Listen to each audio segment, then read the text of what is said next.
ରଖେ ହରି ମାରେ କିଏ?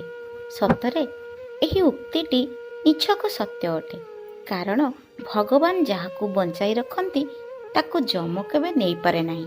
ହଁ ଆଜ୍ଞା, ଆଜି ଆମେ ଏଠାରେ ସେହି ମଣିଷର କଥା ଶୁଣାଉଛୁ ଯିଏ ଶିଶୁ ବୟସରେ ଗାଈ ଚରାଇବାକୁ ଯାଇ ସର୍ପଘାତରେ ଶିକାର ହୋଇ ମୃତ୍ୟୁ ନିକଟରୁ ଫେରି ଆସିଥିଲା।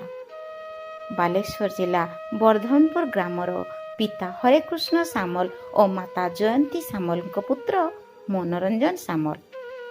ବୟସ ମାତ୍ର 19 ବର୍ଷ। ଗରିବ ଘରେ ତାର ଜନ୍ମ।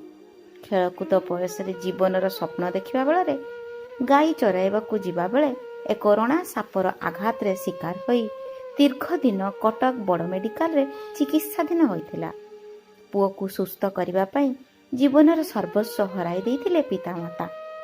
ଶେଷରେ ବାବା ମଣି ନାଗେଶ୍ୱରଙ୍କ କୃପାରୁ ଭଲ ହୋଇ ଏବେ ମନୋରଞ୍ଜନ ସୁସ୍ଥ ଅଛି ସତ, ହେଲେ ପରିବାରର ପ୍ରତିପୋଷଣ ପାଇଁ ଆର୍ଥିକ ଦମ୍ଭ ତାଙ୍କର ହରିଯାଇଛି।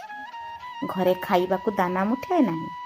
ଚାକିରିର ଆଶା ନ କରି ଛୋଟ ବେପାର କରି ସେ ଆତ୍ମନିର୍ଭରଶୀଳ ହେବାର ସ୍ୱପ୍ନ ଦେଖିଛି। ଏହି କୋମଳ ବୟସରେ ମନୋରଞ୍ଜନ ବିଭିନ୍ନ ସ୍ଥାନରେ ବେଲୁନ ବେପାର କରି ନିଜ ପରିବାରର ଭରଣ ପୋଷଣ କରୁଛି। ତାର ବ୍ୟବହାର ଅତ୍ୟନ୍ତ ସୁଧାର, କଥାବାର୍ତ୍ତା ଖୁବ୍ ସୁନ୍ଦର ଅଟେ। ବେଲୁନ ବେପାର କରି ସେ ପରିବାରର ଦାୟିତ୍ୱ ନିର୍ବାହ କରୁଛି। ତାର ଶାନ୍ତ ସୁଧାର ବ୍ୟବହାର ପାଇଁ ପିଲାଟି ବର୍ଦ୍ଧନପୁର ଅଞ୍ଚଳବାସୀଙ୍କର ଅତି ପ୍ରିୟ ମଣିଷ ପାଲଟି ଯାଇଛି। ମୋ ନାଁ ମନୋଜ ସାମଲ।